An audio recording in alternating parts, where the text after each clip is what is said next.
Кожа и кости, мы создаем правильный образ татуировщика. Грубые, мутные, не улыбаются, а что, ну, я алкаш, я вот как-то стараюсь сейчас себя контролировать. Блин, да вся косячная, типа. Чувствуется в воздухе какая-то скука. Нужно расти над собой. Грамм 100, типа, прям необходимо.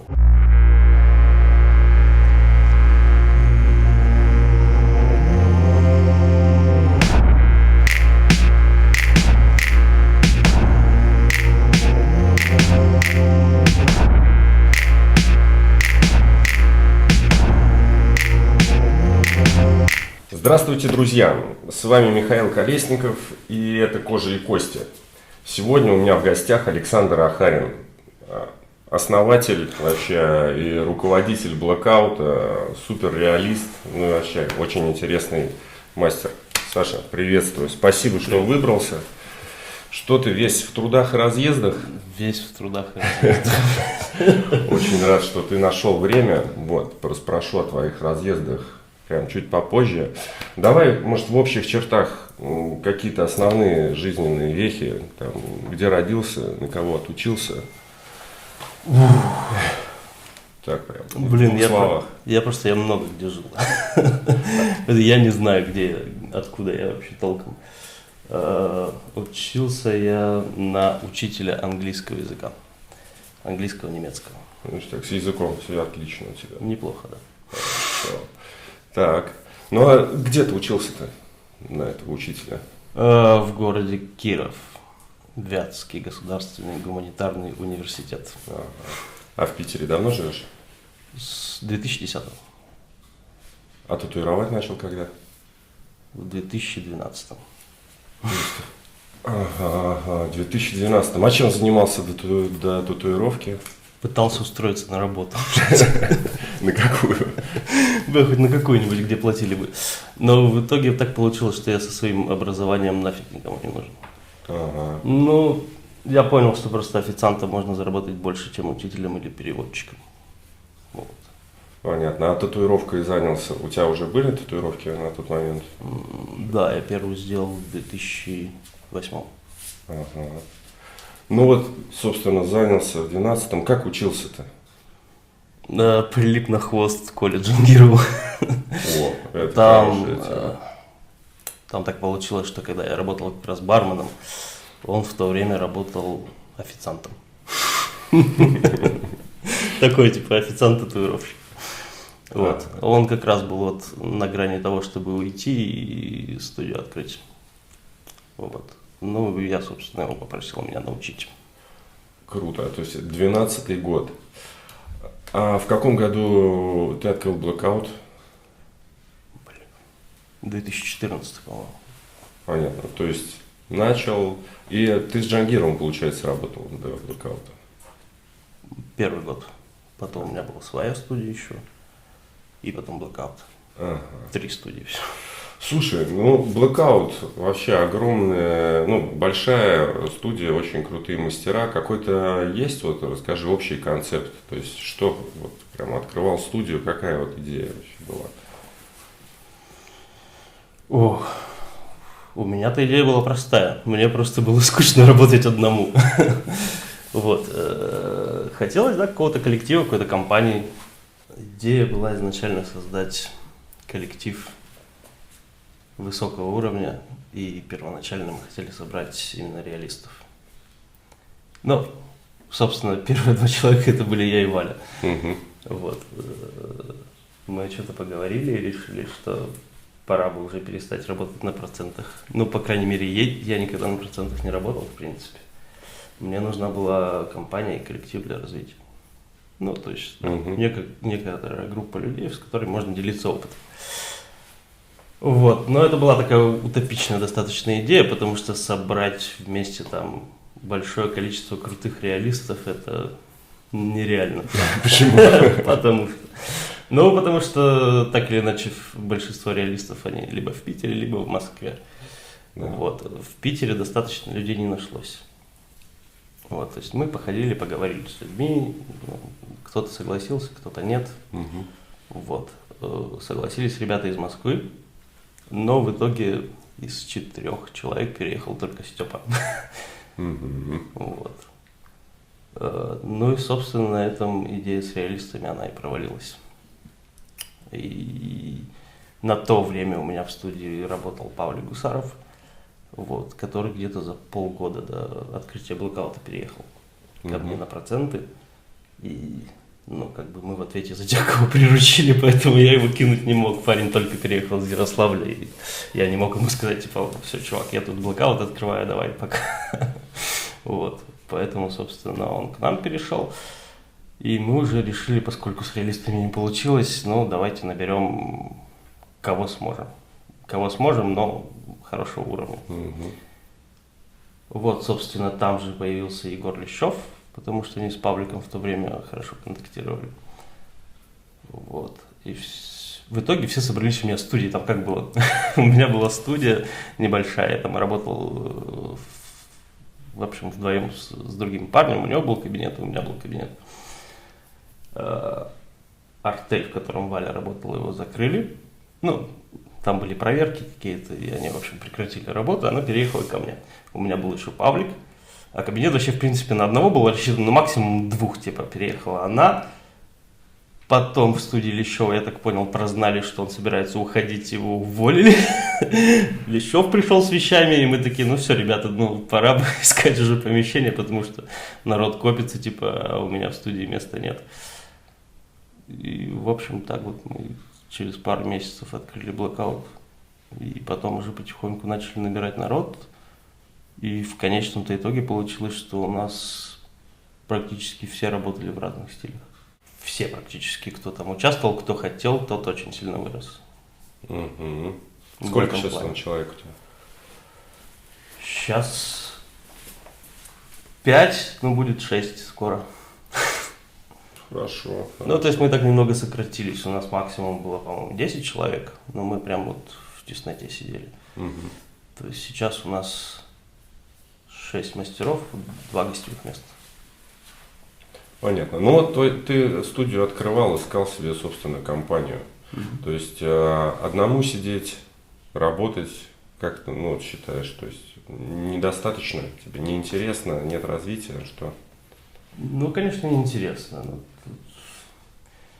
Я в студии провожу большую часть времени. Даже если у меня выходной, я встаю и еду в студию, потому что если я останусь дома, я ничего не буду делать. Я чертов прокрастинант, страшный, жуткий. Это моя самая большая проблема, наверное. И, да, я всегда еду в студию, и приятно, когда в студии есть компания. Так или иначе.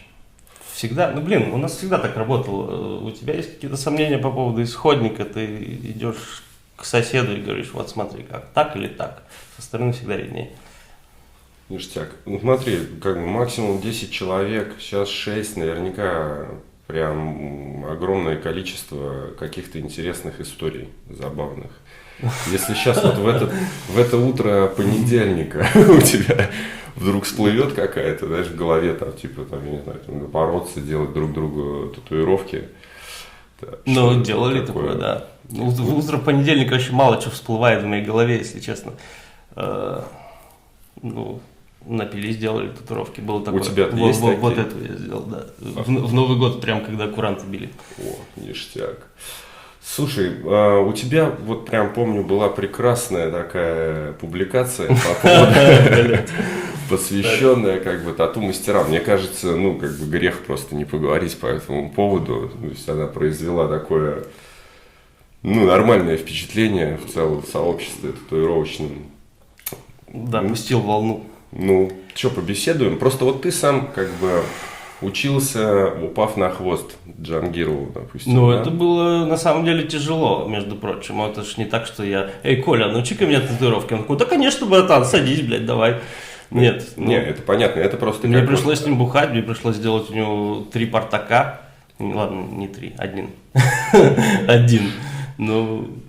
Мне пришлось... Ну, я свою цену заплатил. Нормально. Ну, вот смотри, это как бы вот такой путь. Ну, давай вот поговорим. Вот молодых людей сейчас масса. Вот они, что вот все хотят там быть татуировщиком. Сейчас, может, уже меньше, кстати, их, не знаю. Да не, сейчас как Нет? раз пик, мне кажется. Да? Прям вообще на пике. Что делать-то им? Им что делать? Да. Не знаю, блин. Что им делать? Ждать. Идти заняться другим Ну, чем-то. кому им? Типа, Ну, вот основная волна это же вот люди, которые, в принципе, татуировщиками никогда не будут. Ну, поиграются и забудут. Ну, как с диджеями, я не знаю, там несколько лет назад фотографы. Ну, купили фотоаппарат, пофоткали, положили на полку, пошли домой. В чем как бы проблема-то заключается сама? Ну, то есть, что за вопрос как бы сподвиг? Я не знаю, каждый понял по-своему. Кто-то посчитал, что я поныл, пожаловался на жизнь, что мне денег не хватает. Нет, у меня все нормально, лично у меня все хорошо. Я не знаю.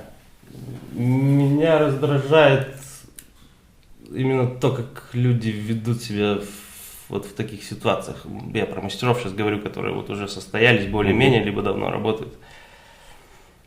Сейчас кризис. Ну, кризис, правда, очень у многих. И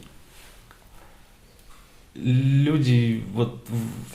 Сейчас я попытаюсь... Ну, вот кризис, да. Вот что, причина кризиса? Кризис, слишком много мастеров. Необразованный клиент, безусловно, проблема. А поскольку мастеров новых все больше и больше, и подход у них порой в корне неверный, необразованных клиентов и, скорее всего, дезинформированных клиентов становится все больше и больше. Люди ведутся на цену, ну, естественно, хочется подешевле. Люди необразованы, потому что, как правило, среднестатистический клиент, он не видит разницы между работами средними и выше, а некоторые и средними и ниже. Поэтому, собственно, у нормальных мастеров, которые не умеют себя продвигать, ну, у них, наверное, вот сейчас большие проблемы. Ты говорил про уже состоявшихся мастеров. То есть в чем их-то заслуга? Косяк? Да. Косяк? Да. Да все очень просто. Когда у тебя нет работы, но нужно расти над собой. Ну, это грамотный выход, да? У тебя нет работы. Что ты будешь делать? Ну, делай лучше, делай круче, выше, сильнее, я не знаю, начинай разбираться в СММ, продвигаться, потому что, ну, мы потихоньку переходим в индустрию уже, и просто делать хорошие работы уже недостаточно. Нужно и делать хорошие работы, и при этом уметь себя грамотно подать. Но люди почему-то за недостатком денег начинают обучать других.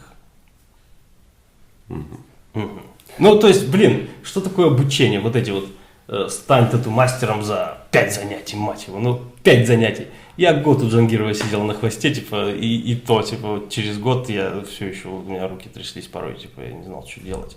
Как можно стать мастером за 3 занятия? То есть, ну, это исключительно коммерческая история. То есть, обучить кого-то там за 5-10 занятий это нереально. Для чего это делается? Чтобы заработать денег. В итоге, ну, я просто не понимаю этой логики. Кризис, много мастеров, а ты плодишь еще больше мастеров. Причем, как бы, мастера-то также, ну, низкопробные. Они получили базу такую сомнительную достаточно и пошли работать. В итоге ты плодишь себе новых конкурентов и потом говоришь, ой, что-то вообще денег нет. Дай-ка я еще обучу десяток другой, типа, для чего? При том, что обучением по большей части-то занимаются ребята не особо высокого уровня на самом деле. Да? Потому что, типа, выгоднее гораздо сделать татуировку по деньгам, чем кого-то обучать.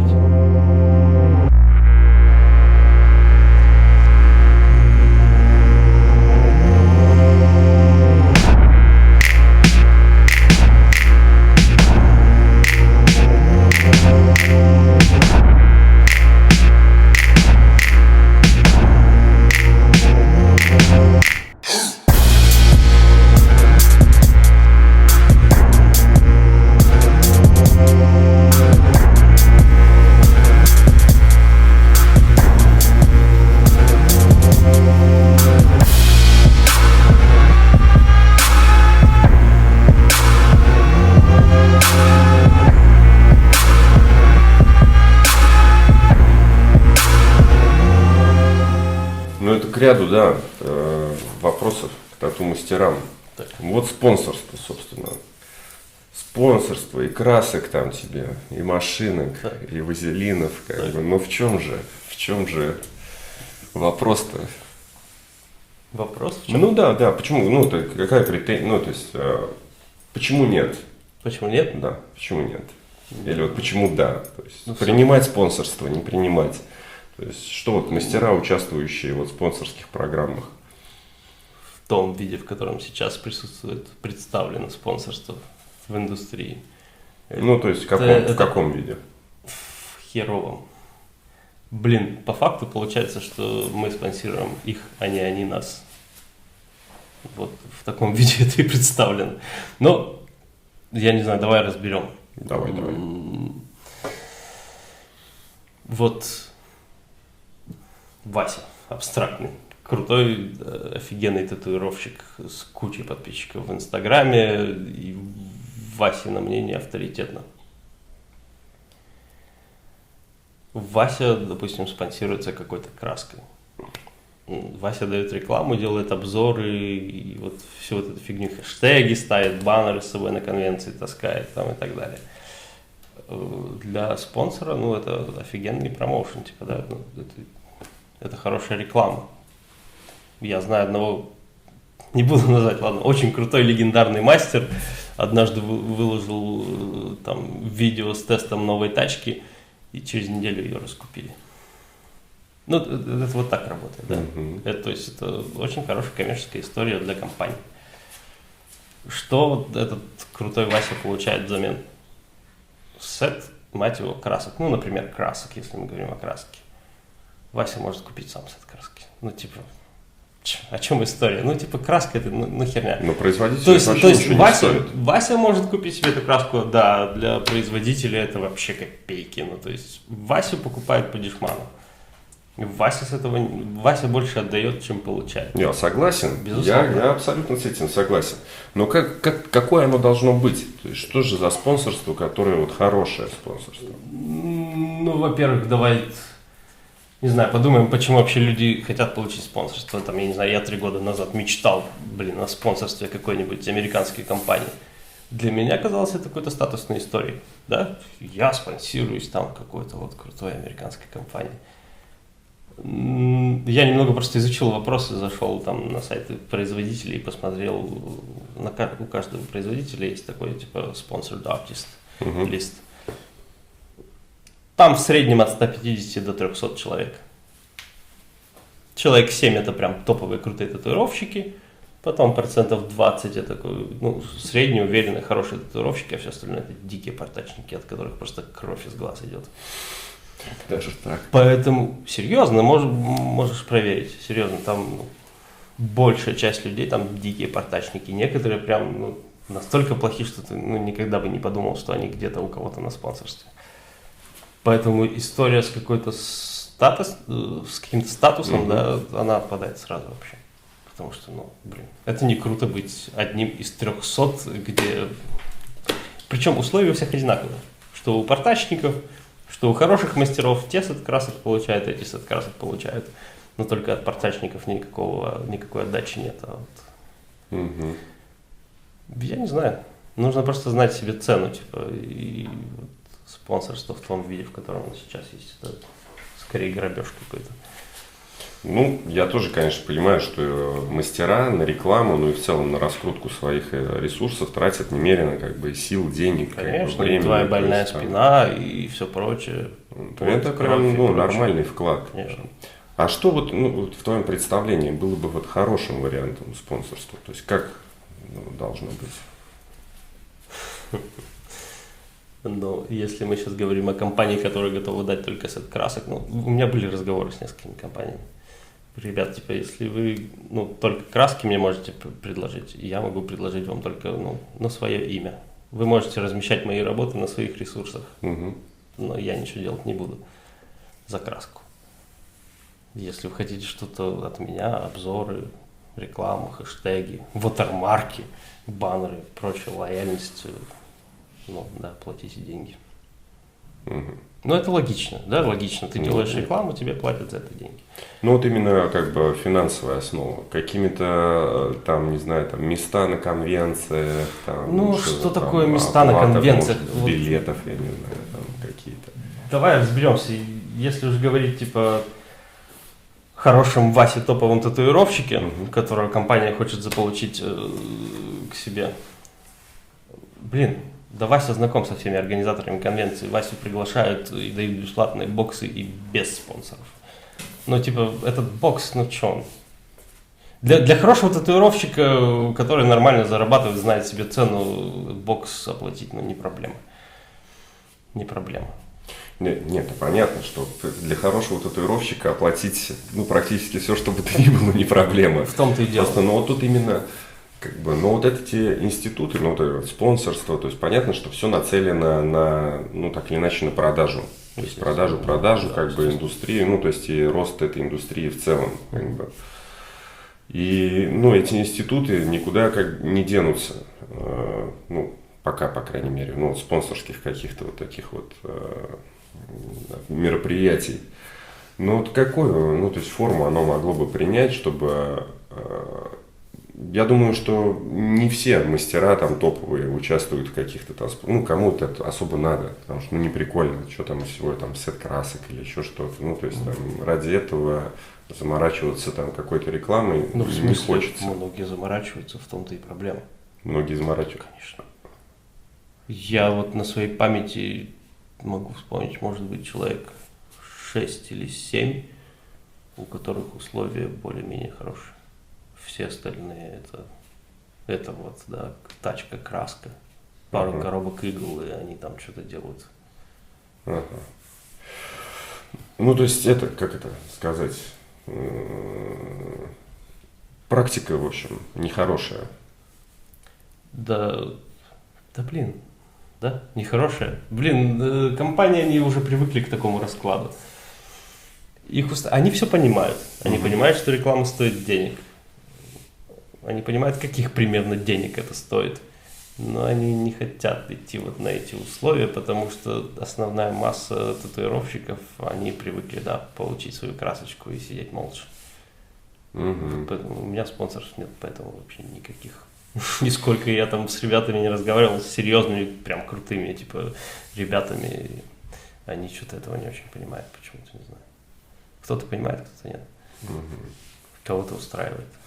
Ну, так-то с другой стороны, что там, поставить хэштег, как бы, и Так получить это там... точно так же. Мне не проблема пойти купить себе краску, и я никому ничем не обязан. Ни хэштегами, ни ватермарками. Я не обязан не ехать ни на какую конвенцию, не вести никакой баннер. Вообще никому ничем не обязан. Я просто пошел и купил, ну, типа, сет у меня уже есть, да? Я просто докупаю там раз в месяц, два себе пару тюбиков краски, там пару коробок игл, да?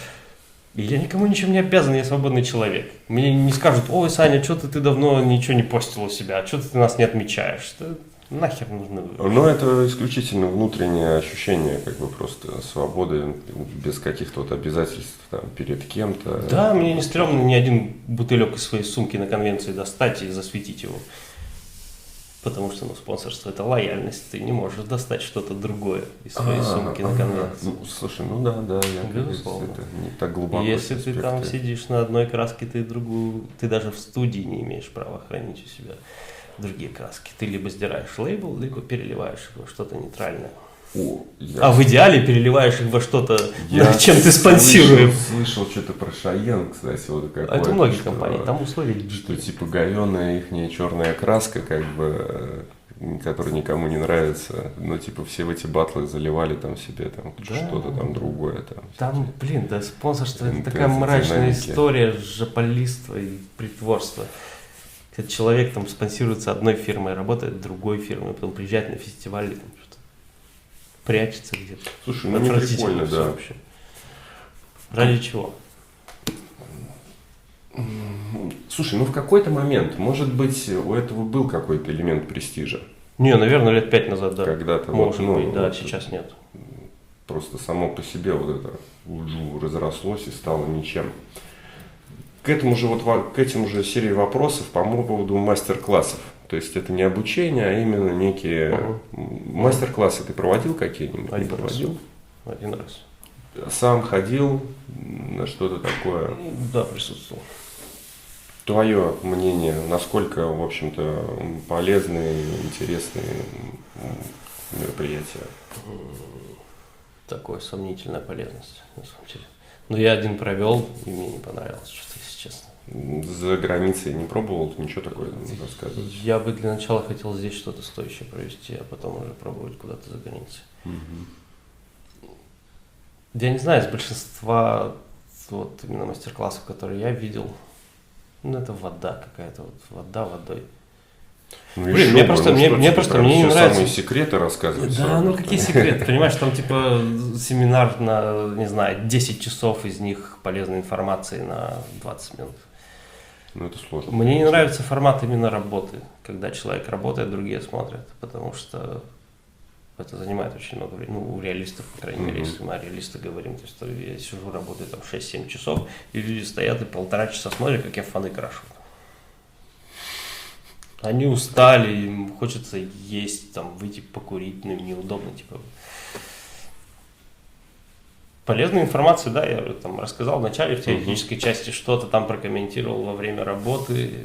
Ну вот, как и конвенции, собственно, в том формате, в котором они сейчас существуют, для меня как-то это не очень интересно, точно так же, как и мастер-классы. Ну вот смотри, как бы свой уровень-то профессиональный повышать каким образом? Только работая в коллективах именно и общении? Работать в коллективе это прям вообще замечательно. Ну, общение, конечно. Надо выезжать. Дополнительные какие-то, ходишь ты рисовать, там что-нибудь, скульптура, там, вот. все дела. Собираюсь, надо. Ну, то есть нужно. Да, конечно. Лучше, чем мастер-классы.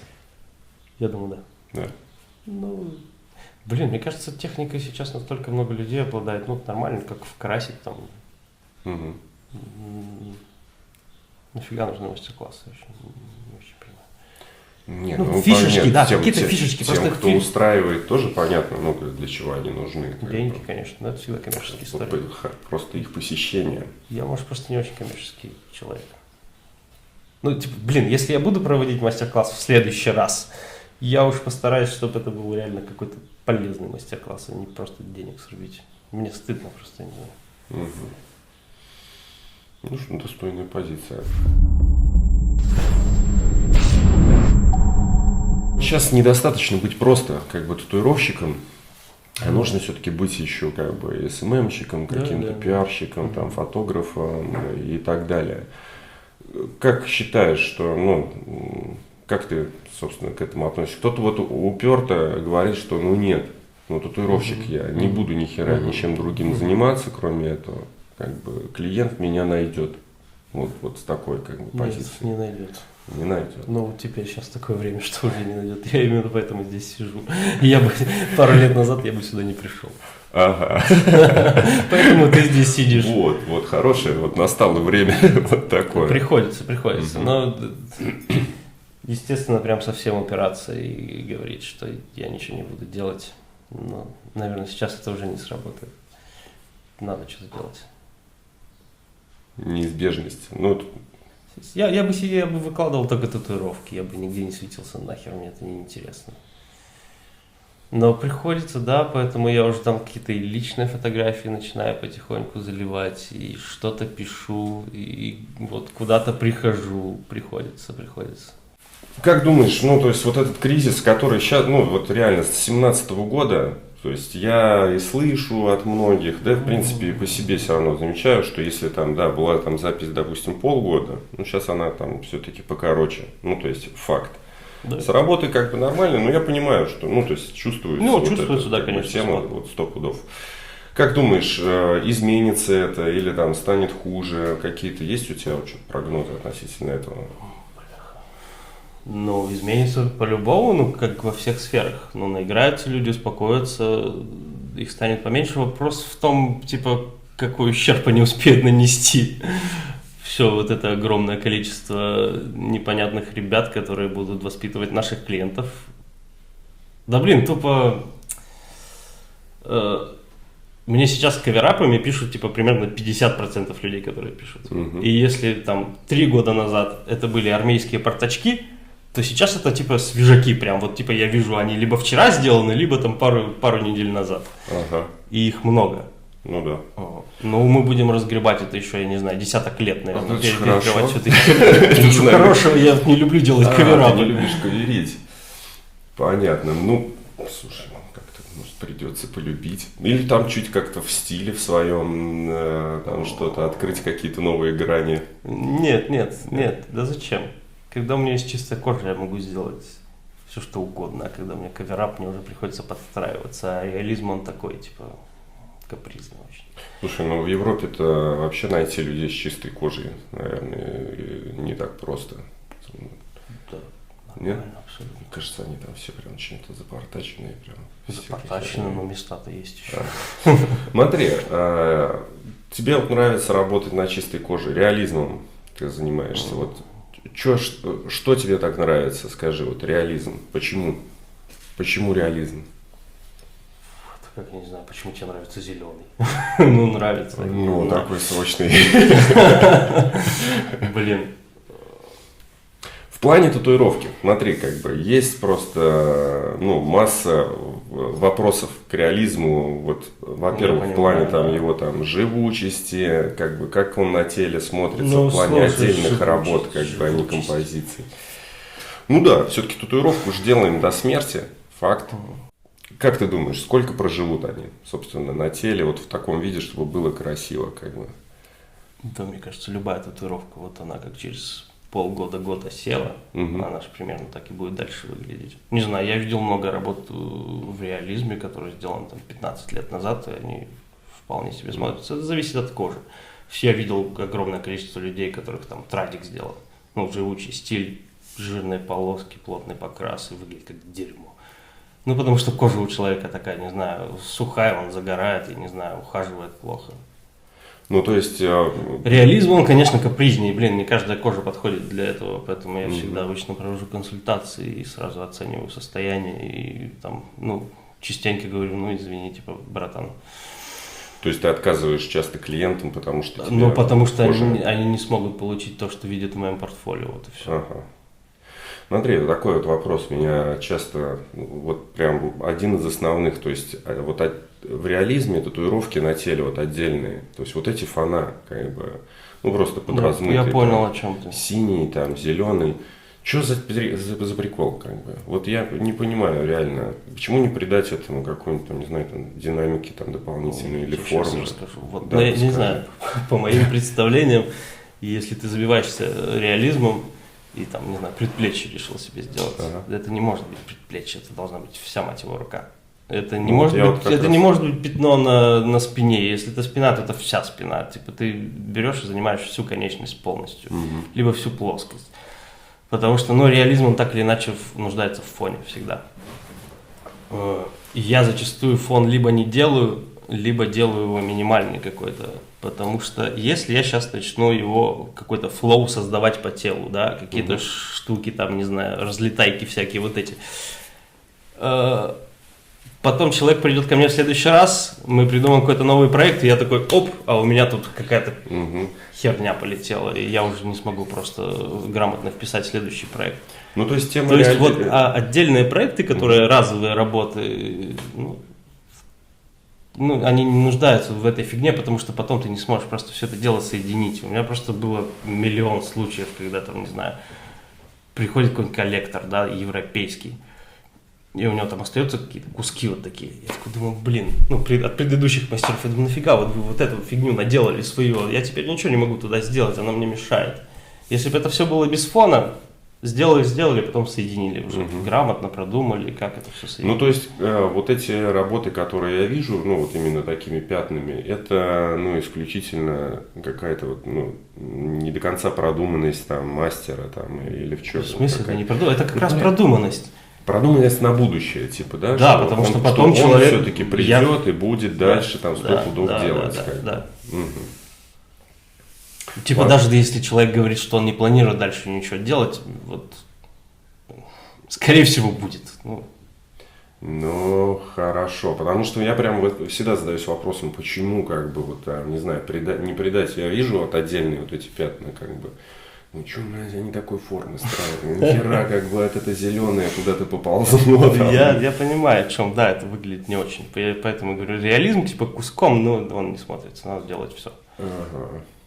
Смотри, ты сейчас много ездишь. Прям. Да, давно уже много езжу.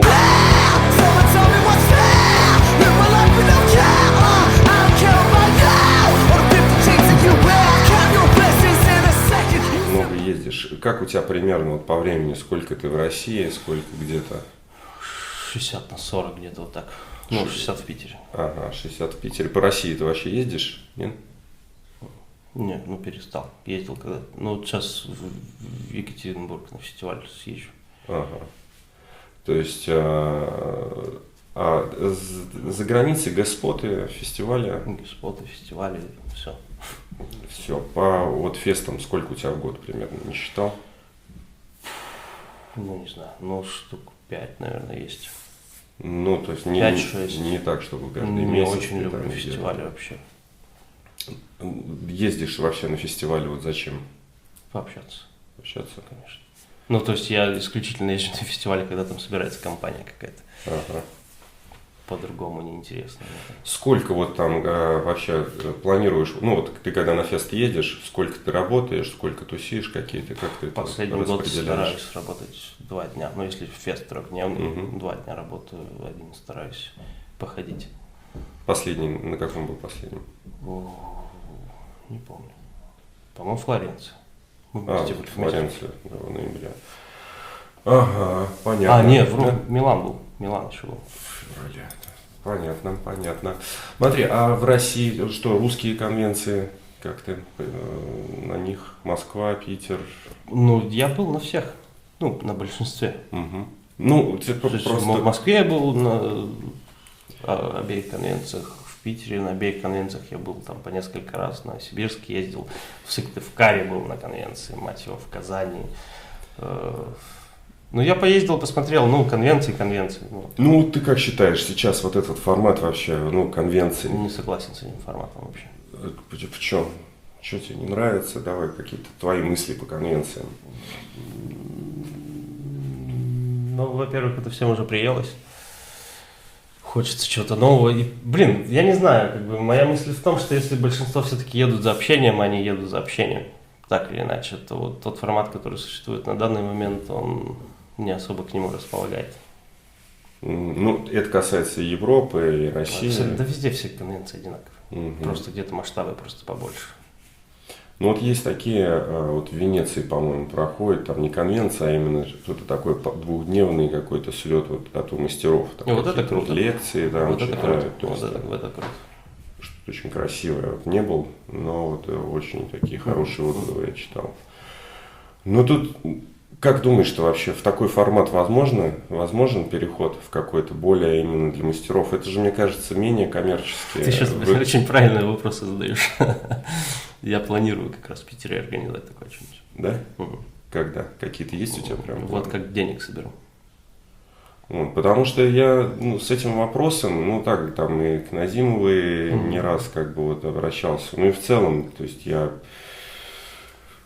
о смене какого-то формата, ну тоже вот думал, потому что Да, ну, давно реально пора. все приходят и прям чувствуется в воздухе какая-то скука. Как бы, ну все там как-то ходят, то есть работа только все равно со своими клиентами. Ну, в России тем более, я не знаю, тут как бы на проходнике кто-то работает на конвенции, нет? Блин, мне кажется, нет. Не знаю, как. Нет, бывает, что-то спрашивают, но это редко. Как бы. Вот, Там в то каком-нибудь Брюсселе можно поработать на проходнике. Ну, где-то, ну, в Европе, да, то есть бывает такое. Здесь, то есть, и зачем как бы делать, ну, то есть, это как-то выездные просто рабочие сессии на природе, где-то в менее комфортном месте, тоже так и не понял. Вот, но вот эти, которые будут в Москве, там, в мае, в Питере, будешь ты, нет? Будешь Ну, участвовать? в Москве нет. Нет, не поедешь? Ну, я уже поездил, посмотрел, что там еще смотреть. Ну, в Питере буду. Ну, я там в полуорганизации в мае. Концепт этого тату-шоу, это такая же, как, ну, условно, конвенция? То есть, По большому счету, да. то есть, то- Ну, какой-то- в этом году постарались сделать что-то более-менее премиальное, не знаю, с рассмотрением заявок и приглашением, то есть ограниченное количество мастеров и по большей части по приглашению. А где в этом году будет проходить? По-моему, Наутилус это помещение называется. Я сейчас не помню, как оно называется. Я там был один раз, я посмотрел. Ну, такая нормальная современная площадка небольшая. То есть, ну, такой домашняя конвенция Ну, получается. сходить-то что? Ну, нужно сходить, посмотреть-то. Да, почему нет? Давайте, друзья, сходите, посмотрите, что как бы тату-культуру надо поддерживать. Смотри, за границей ты почти половину времени проводишь. Как тебе вообще полностью перебираться туда не думал? Нет. Почему? Вот прям нет. Нет? Вот прям категорически нет. Так, почему? Что тебя смущает, скажи там? Я просто не понимаю, зачем. Ну, а что там?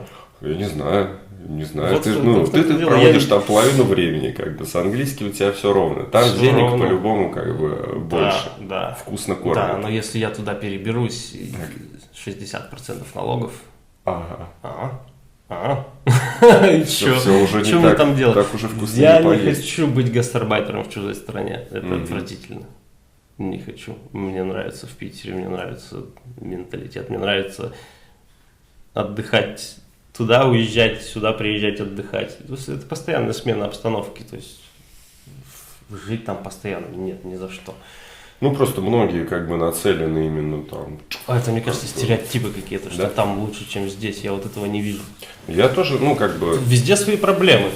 У нас люди там, я не знаю, грубые, мутные, не улыбаются, а там они улыбаются, но врут. Ну, мутные не меньше. Мутные не конечно, вообще. меньше, проблем не меньше. Держать там-то эту студию, ну, Гиморно. Ну, то есть, Гиморно. ну, просто ты сейчас туда ездишь, работаешь все равно процент. То есть, там, или как? где как. Где как? Я стараюсь по большей части к друзьям ездить сейчас, ну, к татуировщикам. Ага. То есть я стараюсь не ездить в коммерческие студии. Ну, хорошо, хороший так формат. Но вот о том, чтобы, например, открыть там как-то там что-то такое, чтобы ездить, допустим, туда просто работать. Самому Не в смысле думал? открыть. Ну да. Ой, да это у каждого второго, мне кажется, такая мысль. Я не знаю, мне пока что-то не до этого. Да нафиг этот геморрой. Мгм. Окей. Смотри, самые дальние твои поездки какие? В Азию куда-нибудь, там, в Штаты? Вот через пару недель в Гонконг, Бразилия, Мексика, В Бразилию отдыхать ездил? на фестиваль В Бразилию? в Рио, да. О, ну и как? Жарко. Я траванулся, 5 дней лежал с температурой, бегал в туалет. И да, второй день фестиваля я отменил, потому что я не смог. Очень жарко, очень жарко. То есть это был январь, по-моему, у них там лето. То есть где-то около 40, а я с отравлением прям в первый же день. Очень плохо. Нормально. Что ты там, водички какой-то попил из колодца? Сам-то я не знаю. Я пил воду из самолета, и мы прилетели поздно вечером, и я ничего не ел. Может, акклиматизация, я не знаю. Да, Но, в общем, бразильская я, в карма. принципе, я скинул килограмм 10 тогда. Нормально. Фитнес-поездка. Мгм. Так, в Гонконг через 2 недели. Что? Или 3, наверное. где-то. Работать? Или Работать. работать. Кто же к друзьям? Куда там? Да, позвали просто, да. Первый. Ну, в смысле, не студия позвал. Бенджамин Лаукис. Говорит, а погнали с нами в Гонконг поработаем. Я говорю, а погнали. Первый раз и что? Да. А в Азии вообще был? В Таиланде. А, Но нет, Ага. толком нет. Но планирую, я хочу в Японию съездить. Ага. И ещё Ну, в плане того, чтобы именно там, типа, проехать по Азии, поработать там где-то там. Сейчас такое. поеду, посмотрю, как там вообще что происходит, и потом уже буду думать. Мгм.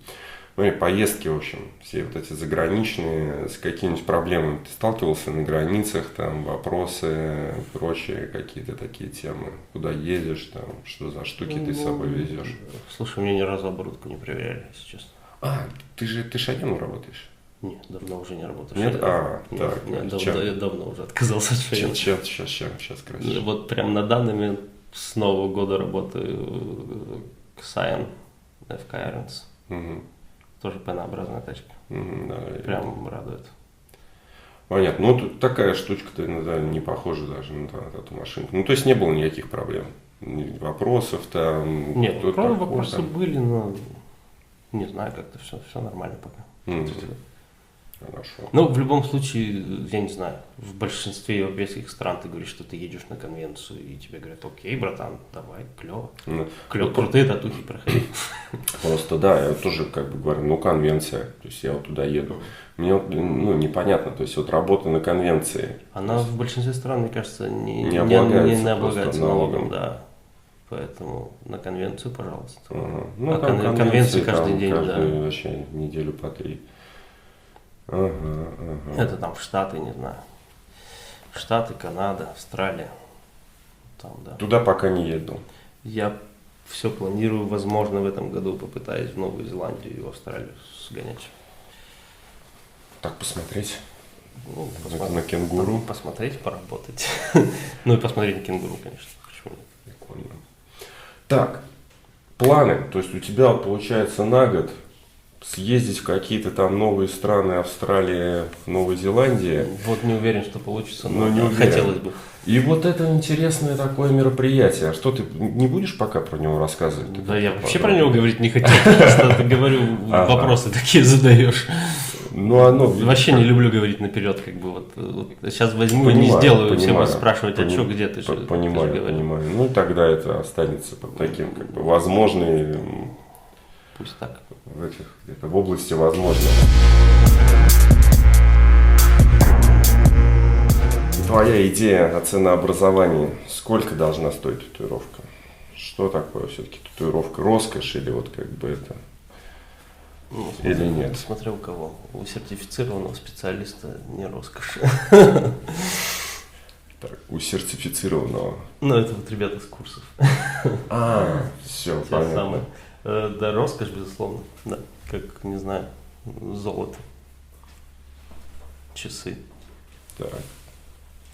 Вот так такое должно быть Ты сейчас про отношение. ценообразование спрашиваешь? Ну да, ну просто про ценообразование, да. Как Ну, она должна, сколько стоить? Не знаю, у меня система была простая. Я типа, ну, когда начинал, я поузнал, сколько чего примерно стоит, примерно оценил, сколько я могу взять минимально, а потом дальше двигался просто от записи. То есть у меня был параметр там, допустим, 1,5 месяца вперед. Угу. Как только я захожу за 2 месяца вперед, я либо одно из двух. Я либо повышаю ценник, либо начинаю копаться в запросах. Угу. Ну, вот я чередовал. То повышаю ценник, то более избирателен в том, что делаю. Угу. Сейчас у тебя какая запись? Размазанная, я не знаю, с этими поездками, типа. Ну вот для клиента, чтобы записаться, я стараюсь не больше, чем на 2 месяца вперед. Угу. То есть такое, чтобы было... Да, и то у меня очень часто бывает, что я звоню и говорю: слушай, чувак, у меня вот тут надо срочно уехать, извини. Угу. Больше, чем 2 месяца для меня нереально вообще записывать. Ну, понятно. Имейте в виду, на 2 месяца вперед.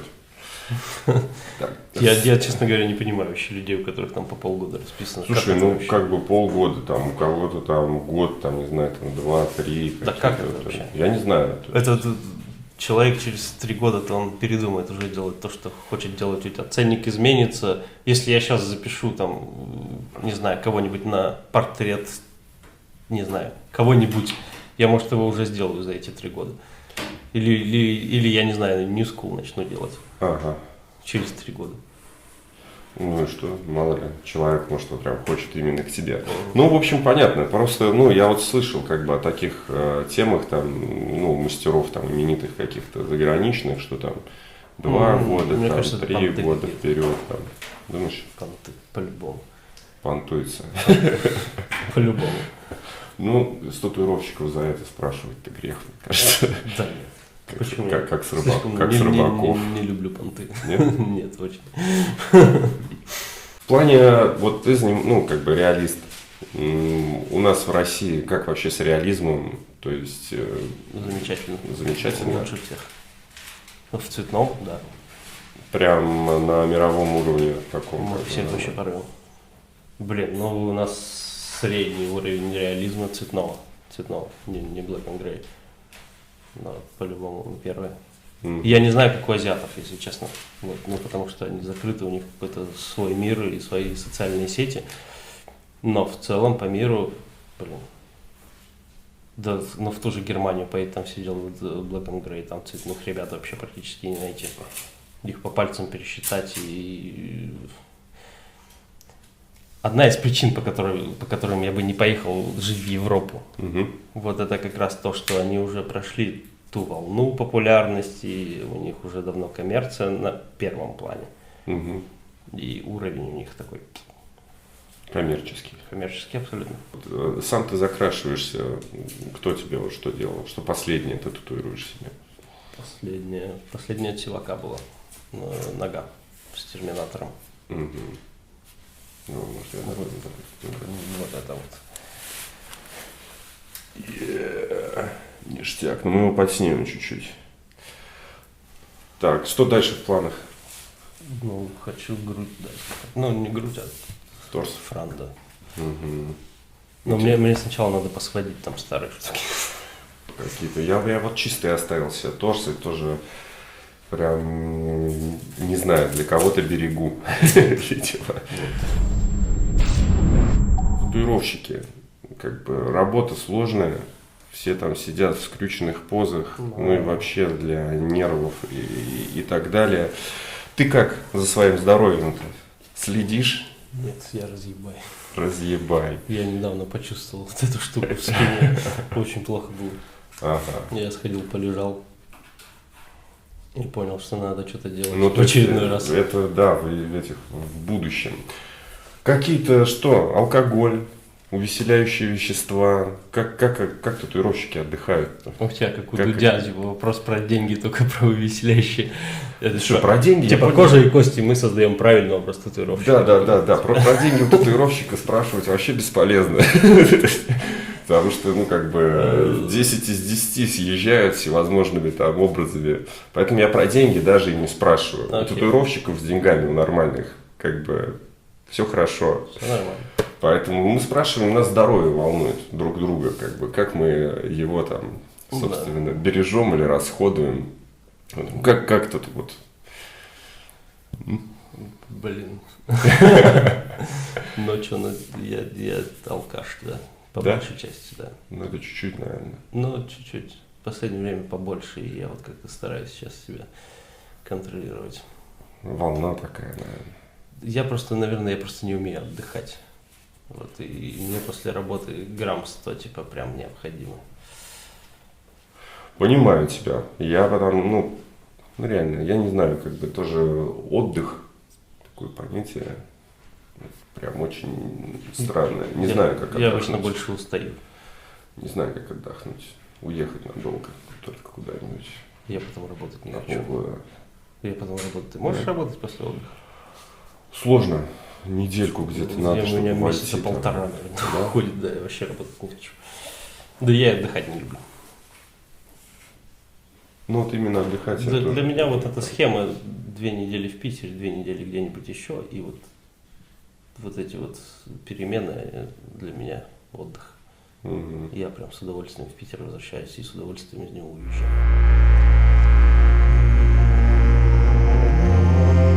Ну что, конкурс. Давай подумаем, чем можно озадачить наших зрителей. Что, как бы. Что там, вопрос какой-то был? Да. Они могут что-нибудь сочинить интересное. Могут что-нибудь угадать. Ну, поскольку речь про алкоголь-то зашла. Так. Есть у меня любимый паб. Ага. И там работает мой товарищ. Он владелец, бармен и официант по совместительству, это его заведение.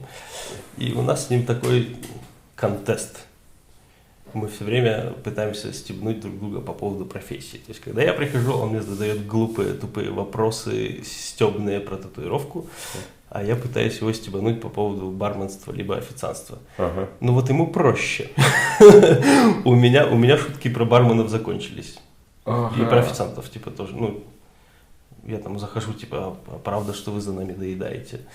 И с каждым днем у меня их все меньше и меньше, и вот я из всяких, если пополнить честно, хорошенько запас. Если бы кто-нибудь мне прям хорошую стебную шуточку про барменов или официантов выдал, да, было бы круто. Так, друзья, пожалуйста, в комментариях Прям оставляем шутки про барменов и официантов. И что получит победитель? Самый прям смешной. Шуточки. Победителя я могу фотошопить свою следующую работу. А ты не в курсе, да? Нет, нет, нет.